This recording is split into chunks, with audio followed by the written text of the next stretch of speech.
isa pa pala sa dahilan kung bakit napakahalaga ng salita ng Diyos, ano? Dahil itong salita ng Diyos ay ang siyang tool ng Holy Spirit. Ito yung tool na na gagamitin niya para mangusap sa iyo or anuman. So kung hindi ka punong-puno ng salita ng Diyos, walang salita ng Diyos sa iyong puso, anong gagamitin ng banal na espiritu para mangusap sa iyo? Anong gagamitin ng Diyos para pagalingin ka? Anong gagamitin ng Diyos ng banal na espiritu para pagpalain ka? Ano yung gagamitin ng banal na espiritu para gamitin ka?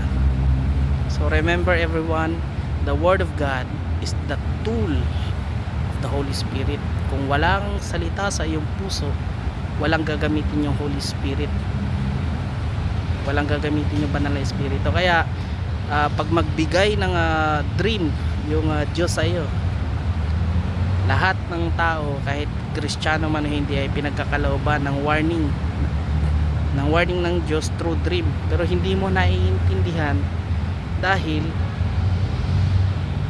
walang magamit na tool, yung banal na espiritu, para kausapin ka. So yun ang nangyayari sa iba, na pag nanaginip sila, imbis na yung dream na yun na pinagkaloob ng Diyos sa kanila, yung makakapagligtas sa kanila, halimbawa ay sa sunod na mga araw, sa sunod na buwan ay may mangyayari sa kanila, bago mangyari yun, sinasabi na ng Diyos sa iyo. Pero dahil hindi ka makarinig sa tinig ng Diyos, dahil wala yung salita sa iyo, kaya nagbibigay siya ng dream. At sa dream naman, hindi mo rin maiintindihan kasi walang salita ng Diyos, wala yung word ng Diyos sa puso mo.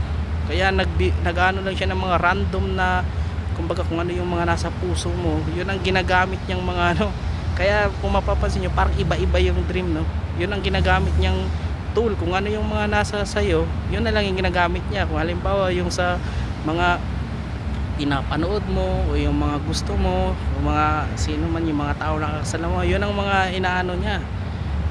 Kaya minsan hindi mo maintindihan. Pero pag nasa sayo yung salita ng Diyos, yung salita ng Diyos nasa puso mo, yun ang gagamitin ng Holy Spirit para mangusap sayo, or para pagalingin ka, or pagpalain, or bigyan ng warning, o kung ano pa man.